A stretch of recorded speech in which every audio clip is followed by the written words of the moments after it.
Welcome to the part 4 of the Flow and Focus Masterclass, and in today's part we're going to be discussing how you can achieve flow mastery. Those entrepreneurs who win are the most prepared, and that's what flow and mastery is all about: preparation and problem solving. So you want to ensure that you give yourself the highest likelihood possible every single day to enter the flow state, as well as stay in the flow and achieve peak focus, as well as the recovery. So you can do all of that again tomorrow and weeks and months after that. So let's start with the solving problems around your task. So the problems I'm going to mention in this part will usually come up as you are trying to get into the flow or while you are in the flow. So by addressing these problems beforehand, you'll be able to know what to do. Okay, so let's start with solving problems around your task. So choosing the task, especially low value tasks. So where many individuals go wrong, they choose low value tasks to work on during their flow blocks in the morning, or they choose tasks that are above their skill set. You have limited daily focus, energy, as well as willpower, so you don't want to really waste it on low value tasks. So here is what you can do. You can figure it out the needle moving task for your goal and business. And you only do those tasks during your flow blocks. So look at your current goal, break it down into smaller parts, and repeat this breaking down process until you get to the daily tasks and what you need to do to hit that yearly goal. So you start with the yearly goal, you break it down into quarterly goals, and then monthly, weekly, and you end up with your daily goals to hit, which are essentially your KPIs and needle moving tasks. So this was the first problem. Let's talk about not knowing what tasks to choose from. So if you're not clear on the task you should be doing, automatically your brain will take the path of least resistance and you will end up with working on low value tasks which are not really going to drive your business forward.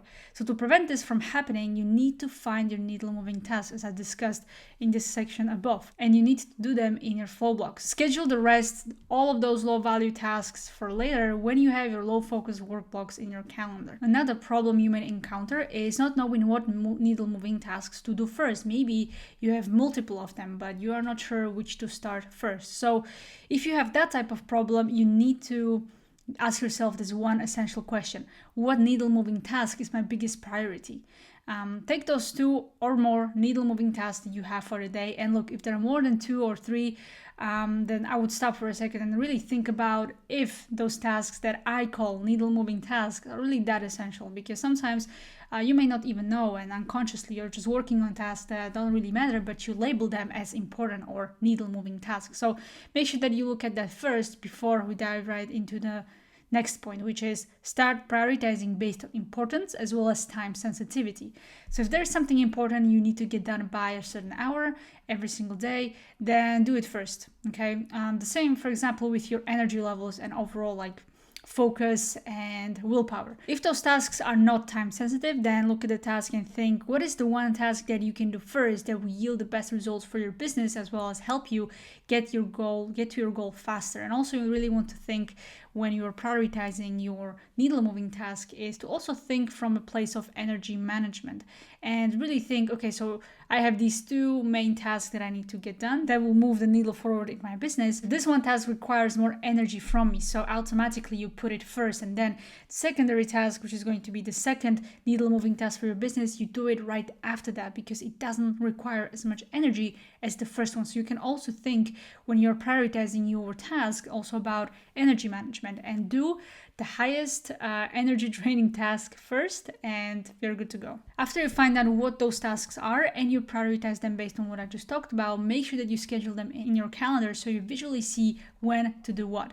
You can either plan every hour of your day, or you can plan just your flow blocks when you're going to do those needle moving tasks for your business. So those flow blocks should be around 60 to 120 minutes long. So if you don't have any goals you can turn into needle moving tasks for your business, then you first need to set clear goals. The important thing to remember here is that you don't want to have more than 3 goals at a time. And that's because many goals will split your attention and focus, which will affect your results. And essentially, you won't get anything done and you won't really achieve any of those goals if you have more than 3 goals. So it's always better to pull out all of your energy into one thing, or maximum 3 things, rather than 10 things or more, right? So the rule of 3 for goal setting is great because you can set financial goals, physical/health goals, as well as purpose goals. So for example, financial goals could be making this amount of money per month with your business.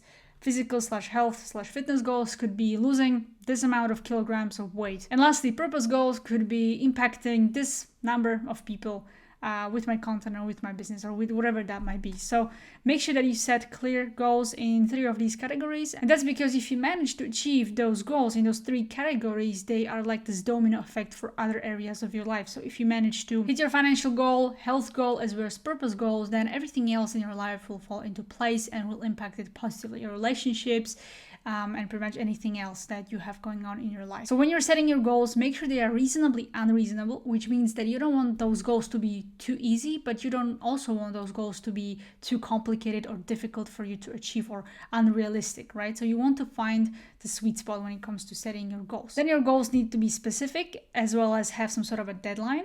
And also they should be fueled by a strong why. Why you're doing these things, why you are working on your business, why you want to achieve those goals that you set for yourself. Make sure that the why is fueled by emotion and is very, very strong, that gets you going every single day. Now, once the goal is set correctly, you want to break those goals down into needle moving tasks for each of these categories and daily actions and KPIs. The next problem when it comes to the tasks is struggling to give yourself work. Now, what I mean by that is that entrepreneurship can be challenging at times because you have no boss telling you what to do and when to do it. You need to give yourself the right type of work and ensure you're getting it done at the right time and before deadline, right? So it's a completely different game. And if you struggle to give yourself work and be consistent with it, here is what you can do to make it easier. So you need to set those meaningful goals that we just talked about. Goals that excite you as well as drive you. And to make it even more powerful, you can create an ideal day in a life of your future 2.0 self and the life you dream about. So be specific and make it exciting. So for example, how does your day look like? What are you working on? Who are you with? Where do you live? What habits and behaviors do you have? What thoughts and perspectives do you have on your business and the world and about yourself? And also, how do you feel every single day? How do you feel when you wake up in the morning and you do your routines and you sit down behind your desk and you get to work? Like, what are those emotions? Be specific and detailed as much as possible. And most important thing here when it comes to goals, you want to set goals that align with your dream life and with who you want to be as a person. Because you don't want to set goals based on someone else's agenda, for example, agenda of your parents or agenda of what society thinks you have to do, or some sort of idea of success that others perceive that, yeah, this is what you should do, this is your goals because that's what society tells you to do. You don't really want to do that because it's your life and you need to set goals that come from your heart, not from your ego or from other people, okay? So that's really important because sometimes we fall into the trap of wanting someone else's goals and desires instead of our own. So understand and recognize the importance of your needle moving tasks and also understand that these tasks will get you to where you want to, and all you gotta do is to focus on them every single day without fail and be consistent. So you don't have to reinvent the wheel every single week. You don't have to add more to your KPIs and more activities to do every single day. Just focus on doing those main KPIs and do them better every single day and be consistent. And that's key to success. So plan your day every evening as well as your flow blocks and you'll be good to go. So the next stage after solving problems around your task, which we went through, is removing distractions and preparing yourself for your work blocks. So let's dive right into that. Not knowing what distracts you is the first problem we're going to discuss. So if you don't know what is distracting you, it's going to be impossible for you to remove it. Common distractions are phones, social media, websites, people, and music, to name a few. So first you need to remove those basic ones that I mentioned. The most obvious one that you see and maybe you also know that you're struggling with. So once you do that, continue with the process of figuring out, find out what distractions you currently have in your environment. So take a note of what everything, even the smallest thing that is distracting you, maybe sound from the people outside is distracting you. So you can close the window and use earplugs or just put your headphones on. So that was an example, okay? Could be anything. So make sure that you think about it and really write it down so you know exactly and you clearly can identify all of those distractions around you. Problem is not knowing how to remove those distractions from your environment. So first of all, you need to block your distraction just for 60 to 120 minutes every single day. So it's temporary and it's not forever. So This also means that you should turn off your phone and put it in another room. And I get it. Sometimes you may be expecting an important call, or maybe your family member will be in emergency and they need to contact you. And I totally get that. That's why I said like this is only temporary. But if those scenarios happen, then what you can do is you can set your phone into the focus mode if you have iPhone, and you can also pick different people. Maybe 1 to 3 people that are the most important and from which you can expect an emergency call, and you can allow them to call you during your focus mode on your phone while you're doing your deep work. So when you do that, make sure your phone is not on your desk. Put it somewhere near you so you can still hear it when someone calls you, but it's not distracting you. Because when your phone is nearby, you're very likely to grab it and go on social media, because that's just simply the addiction that we've built over the years. Maybe you have that right now, all of those impulses. So make sure that your phone is not near you or on your desk. So you can go and also download app blocking apps on your phone to prevent you from opening them or uninstalling distracting apps completely. So that's something you can do.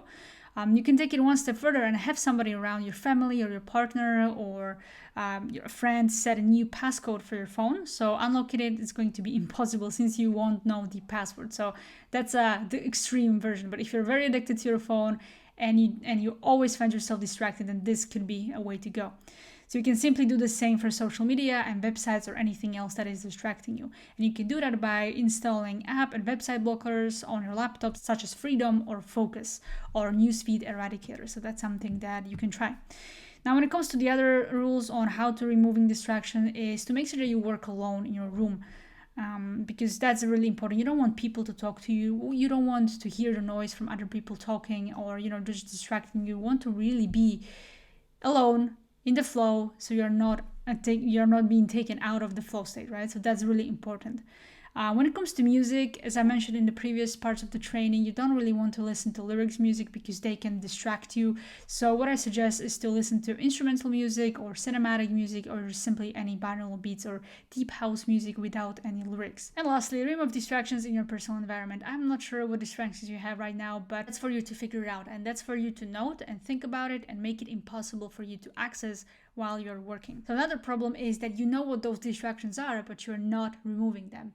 And I just want to tell you one thing, if that's the case. Stop playing around, because if you're not removing your distractions and you consciously are not doing that, then you're not a serious entrepreneur. And you seriously don't want even that dream life that you imagine for yourself. I don't think you really want that, because if you really wanted that, you would immediately remove those distractions. You're probably just a one-uppreneur waiting for things to happen without sacrificing anything, without sacrificing of, the things like your social media, your phone, and all of those distractions that you have. If you're not willing to do that, then winning and succeeding is going to be an impossible game for you. So wake up before it's too late. With distractions in your life, you'll never accomplish your vision. However, what you will accomplish is your anti-vision, which is exactly the life that scares the hell out of you and the life that you don't want. So that you will accomplish. So it's your choice. Remind yourself of your goals and your vision and make sure that you remove those distractions. So stop playing around. Another problem is not being prepared for the work block in advance. So knowing what tasks you should be doing and when you need to accomplish them is really crucial. So before you start working, have everything planned out and prepared and ready. So have a simple workstation where you enjoy spending time and working, and have everything you need ready at your workstation. So for example, water, headphones, coffee, pen, journal, anything, but make it simple, okay? You don't want to overdo it. Not putting time aside to prepare can cost you a lot. So start by taking 5 minutes before your work block to remove distractions and get everything ready, so you don't have to stand up in the middle of your flow block and just go and grab it, okay? Like water, for example, or a cup of coffee. So make sure that you keep this in mind. Have only a few essential things around, turn off distractions and get them out of your way. Another problem is not putting aside time to do your flow blocks. Doing your daily flow blocks is going to be the most important activity of your day. So if you don't schedule it in your calendar, or you have no idea when to do them, you are setting yourself up to fail, and that's for sure. You really want to plan your days the night before, as well as your flow blocks. So plan them early in the day, right after you wake up or right after your morning routine. That's my biggest recommendation. And don't make them longer than 4 hours. Because after 4 hours of flow and deep work, as you know, you're going to be depleted of the most essential neurochemicals in your brain that actually help you focus and stay alert. Moving on to another problem is not having a tidy desk or a workstation. A tidy desk equals a tidy mind. A messy desk equals a messy mind. So that's something to remember. So if you have stuff around, your mind is going to be messy and unfocused. On your desk, have only the essential couple of things, nothing else. After each work block and work day, take 30 seconds to clean your desk and make sure that it's tidy, it's clean, and ready for the next flow block or next work day. This will have more impact than you can possibly think of. Once distractions are removed and you are prepared to do your flow block, you may have issues getting in the zone and staying there. So let's solve these problems right now. Sometimes you may feel like you are not in the mood to do your work and you are going to procrastinate, or you feel like you're going to procrastinate. So the words that many entrepreneurs say, that I'm not in the mood, I'm not going to work today, maybe you've said that even to yourself a couple of times. And what usually happens next, once you say those words, is that you will procrastinate or you will postpone your task to the next day. And this will never help you accomplish your goals, and this will always keep you stuck. Professionals never rely on motivation or how they feel. They just simply get to work. They have the right tools and systems in place, like exactly what we were talking about during this masterclass. So that's your toolkit for success, okay? So if you don't feel like you are in the mood to do your work and you feel like you're about to procrastinate, then do these things. So remove distractions. Again, I'm repeating myself here, but it always comes down to distractions. If you have no distractions nearby, you're less likely to procrastinate. Then remind yourself of your vision and of your goals. Look at your vision board and visualize the dream life you want. If you never get into the flow state and properly work every single day, you won't accomplish your goals, and that's a fact. Those tasks that you created for yourself, make sure that they are non-negotiables. Take it seriously. What are the consequences of you not working on those tasks and never achieving your goal? These are the two questions you can also ask yourself to create this urgency, okay, and create that motivation, quote unquote, that you need to stop procrastinating. Reframe the pre-flow stage to struggle and do something positive instead of painful. The struggle builds you up and it makes you a better person, better entrepreneur. And the struggle helps you become more resilient and become the top 1% human being. So that's amazing, okay? So you want to really reframe the way you see the pre-flow stage, which is struggle, and the pain you have to undergo and everything related to that. If you still struggle, you can use the Jerry Seinfeld technique, which is you can either sit down and do the task immediately, or you can just sit down and stare at the wall. So you can only pick one option in a situation like this. And lastly, shorten your to-do list. You don't need 10 tasks. You just need 1 to 3 main KPIs that you need to get done. Because the more you put on your to-do list, the higher the anxiety levels are going to be, and the less likely it is that you're going to actually work and take action. Another problem that can occur is that you cannot focus and do the work. So if you try to get in the flow state, but you simply cannot get in the focus mode, here is something that you can do about it very quickly. Remove distractions. Again, make sure there is nothing distracting you. If that happens, if you cannot get in the flow and focus, don't panic, because it takes 15 to 20 minutes to get in the flow, so it's okay if you're struggling at the beginning. Another thing is that you want to change your inner dialogue. So if you're telling yourself you won't get focused or it's impossible for you to do the work, then guess what? That's exactly what's going to happen. You need to change your inner dialogue to a more positive and empowering one so you can prime your mind for success. So stop seeing work as a must or as a chore. That's another point. So nobody forced you to start your business. You chose this. You chose to create a new and better life for yourself. No one forced you to do this. So you really want to reframe the way you see your work and stop seeing it as something you have to do every single day, like a chore, okay? You don't have to do anything. You choose to do everything, right? Because that's ultimately how you want to see your work. Enjoy the process and enjoy every step of it. And lastly, use the 8 techniques covered in the flow optimization part. You can always leverage those to get back into focus and improve your work. Another problem that I see that's common among entrepreneurs is that they just cannot stay focused. So if you're in your work block, but all of a sudden you're drifting off, then here is something you can do. Use the techniques and action steps I mentioned here, as well as in the 8 techniques covered in the flow optimization part. But if you cannot stay focused regardless, then something is obviously steering your focus and attention. So take a look around. What distractions are around you? If ideas and thoughts are distracting you, the way you deal with them is to write down the bare bones of those ideas somewhere on a piece of paper or in your digital journal, like Google Keep, Notion, Apple Notes, or whatever that might be. Just make sure that you have a place where you can write down quickly like a general idea. And once you're done with the task you're doing, you can freely go back to that idea, to that thought, and to the action that you wanted to do, and you can deal with that later. Another thing is that you really want to understand that focus is not linear. You're going to experience ups and downs, and that's okay. Don't panic if all of a sudden you're drifting off, because that's natural, okay? You're never going to have linear focus.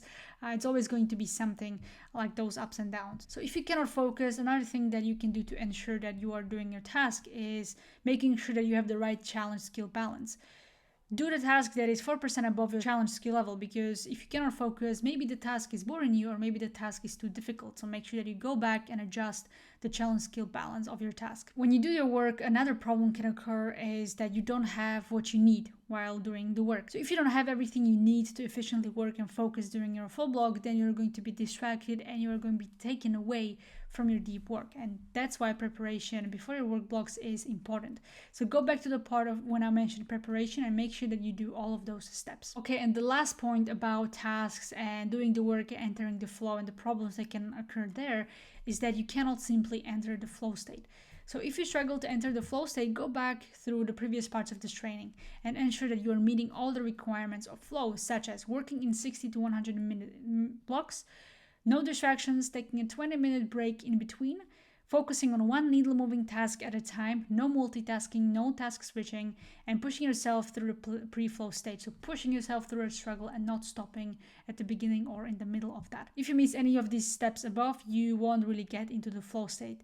So the last thing I want to leave you with is that don't use Pomodoro technique, because Pomodoro kills productivity like crazy, because it just takes you 20 minutes to get in the flow. Why would you work for 25 minutes only and take 5 minutes break? So what, you will be working 5 minutes and then you will go into the break and start the process again? Well, of course not, because that's very unproductive and inefficient. So make sure that you ditch all of those Pomodoro techniques and just focus on what we discussed in this masterclass. So now you know what to do before and during flow so you can master your focus. But it doesn't stop there. There is one essential part that makes it all complete and makes it all work. And that one last point is recovery. So let's dive into that. The problems that can occur when it comes to your recovery process is just not knowing what to do to recover after your flow block or after your workday in general. So many entrepreneurs make the mistake when they think that, oh, I don't need to recover, recovery is not important and all of that. It actually won't get them far, and that's a lie. Okay, so that's what I really want you to remember, is that after your work blocks, you need to replenish all the neurochemicals that have been used up and give yourself and your nervous system time to relax and restore. So by doing so, you can effortlessly go hard at it again tomorrow without any issue. Another mistake people make is they don't understand the difference between relaxation and proper recovery. Relaxation is not eating junk food, ice cream, sweets, or just watching Netflix shows, okay? Because those things are going to make it difficult for your body to recover and they will limit your focus and overall performance for the next day because you're just loading your system with junk and toxins. That's by something called deliberate disengagement from screens and your work. That means doing a couple of these things every single day or week. Sauna, ice baths, walks, good sleep, good nutrition, meditation, working out. And if you don't do these, you'll actually burn out and you won't sustain a great focus and flow every single day, every single week, even for months. And that won't get you far with your business. Okay, and the last problem when it comes to recovery is that not people know really how to do it. So let me just give you some examples that you can try. So cold exposure. You can take a cold shower or an ice bath. If you're going to do a daily cold shower, make sure that it's around 3 minutes at 8 Celsius or 46 degrees Fahrenheit. Cold exposure decreases inflammation and it also increases your dopamine. Next thing is sauna. You can aim for 1 hour per week or you can split it into 3 sessions per week for 20 minutes. The next one is walking and it's the best habit you can build. So aim for 5K steps every single day. The best scenario would be 10K steps. Then we have deliberate disengagement, which is essentially disconnected from screens, social media, and people online. Your brain has to process a lot if you want to recover from flow, which is already taxing on your nervous system. So give yourself at least 30 minutes of a day with no screens, no phone, just you and your thoughts, or you and your loved ones, okay? Or more preferably, just be with yourself. You can go for a walk without your phone, podcast, or music, or you can just simply journal or meditate. Then we have good nutrition. You are what you eat. So eat clean whole foods, organic, grass-fed, pastured, no toxins inside. And because if you eat crap, you're flooded your system with crap and toxins, and your body has to process all of that as well as absorb. Okay, the next one we have working out. So exercise helps you recover faster. So once you finish training, your body releases neurotransmitters such as endorphins, which help you and your nervous system recover faster and better. Have a proper training program that is well structured and personalized. Lift 3 or 5 times per week and train every muscle group at least 1 time a week. Make sure that you do progressive overload each week by adding more weight or doing more reps. And lastly, on those days that you don't lift, make sure that you incorporate some sort of movement like walking, hiking, or going for a swim or a run. And last part of the recovery, we have good sleep. If you lack on your sleep, your cognitive function will decline. You're going to struggle and you won't get into flow no matter what. And no hacks, no tactics is going to help you because sleep deprivation is the biggest killer of performance and flow. So get a minimum of 7 to 8 hours a night. Create a routine and sleep schedule according to your chronotype, and get at least 10 to 20 minutes of daily sunlight, which will help you with the circadian rhythm as well. Cut out the caffeine 6 to 10 hours before your bedtime, and cut out bright and blue light 1 hour before bed, because blue light limits melatonin production, which is a sleep hormone that makes you feel sleepy and tired and also helps you fall asleep faster as well as stay asleep during the night. So what you can do instead is you can meditate, read, or journal, or just spend time with your loved ones. And then tape your mouth shut with medical tape at night so you can breathe properly, have enough oxygen, and avoid many other health issues related to breathing through your mouth. And for those of you that claim that they don't have time to recover properly, everything in life comes down to trade-offs. You're always choosing something for the cost of not choosing the other thing. So you either prioritize your habits and maximize recovery, and you go all in on your flow blocks, chasing your goals and making your visions a reality, or you don't, and you're going to live the life that you hate. So it's essentially, again, your choice. You do have time. You can always find 3 minutes in a day to do your cold exposure, or 5 minutes to go for a run, or 20 to 40 minutes to work out, meditate for 1 minute, whatever that may be. You always have time. It's about priorities, okay? So make sure that you don't use this excuse of I don't have time to recover, because you always have time. Okay, so that's everything for the Focus and Flow Masterclass. All the 4 parts are covered. So I thank you for going through this, for watching this training, and I hope it was valuable to you. So now you have everything you need to access Superhuman focus, flow, and productivity on command every single day. If you have any questions, let me know in the comments below, or you can reach me on Instagram. Link is in the description. So thank you for watching again, and I'll see you in the next one.